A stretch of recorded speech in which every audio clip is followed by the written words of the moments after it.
বললাম যে যারা যারা এই মাদক ব্যবসায়ীদের প্রত্যক্ষভাবে ধরাই দিতে পারবেন, আজকে এখানে বসে আমি তাদেরকে পুরস্কৃত করব।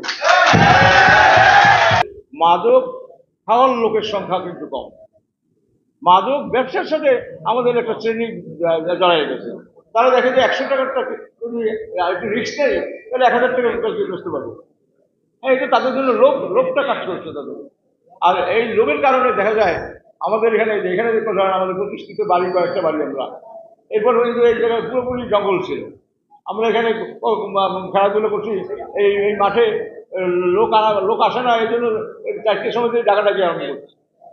তো আজকে লোকের ভর ঘটে গেছে, এর মানে ভাড়াটের সংখ্যা বেড়ে গেছে। আপনারা দেখবেন এখানে কমিটি করবেন, আমাদের কমিশনার বলছে কমিটি করে। আর একটা কথা হলো এই, আপনি কঠিনভাবে আইনের শাসন যদি না থাকে, আরে সৌদি আরবে তো একটা গ্রুপ আছে, এটাকে কি বলে, নামাজ না পড়লে তারা এসে পিঠে ওই নামাজের সময় দোকান খোলা থাকবে। হ্যাঁ, বুড়া বুড়া লোকরা এখন বিস্তৃত হয়ে গেছে সব জায়গায়, যার জন্যই কিন্তু আমরা বসছি এখন।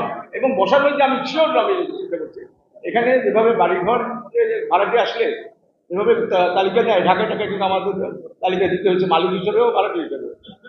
তো আমাদের এখানে ভাড়াটিয়া হয়ে গেলে আমাদের এই কমিটিটা চিন্তা করবে কোথায় কে দুষ্টামি করলো, কে মাদক ব্যবসাটা করে, সেটা চিহ্নিত করা এবং প্রয়োজন হলে তাকে এখান থেকে বাসা ছাড়িয়ে দিতে হবে। আগে নিজের এলাকাটা বাঁচাই নি, তো সেটা করতে হবে এবং নিজের মধ্যে আলাপ আলোচনা করতে হবে। কেউ যাতে কোনো মানে যারা কোনো অন্যায় করে না এই ধরনের লোককে যেন না হবে, এবং দুষ্টের দমন শিষ্টের পালন বা পুলিশের একটা ইয়ে আছে, ওনারা সেটা করবেন। এবং আপনাদেরকে আমি বললাম যে যারা যারা এই মাদক ব্যবসায়ীদের প্রত্যক্ষভাবে ধরাই দিতে পারবেন, আজকে এখানে বসে আমি তাদেরকে পুরস্কৃত করব। এখন বিস্তৃত হয়ে গেছে সব জায়গায়, যার জন্যই কিন্তু আমরা বসছি এখন।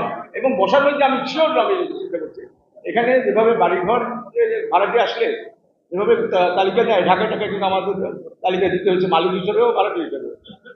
তো আমাদের এখানে ভাড়াটিয়া হয়ে গেলে আমাদের এই কমিটিটা চিন্তা করবে কোথায় কে দুষ্টামি করলো, কে মাদক ব্যবসাটা করে, সেটা চিহ্নিত করা এবং প্রয়োজন হলে তাকে এখান থেকে বাসা ছাড়িয়ে দিতে হবে।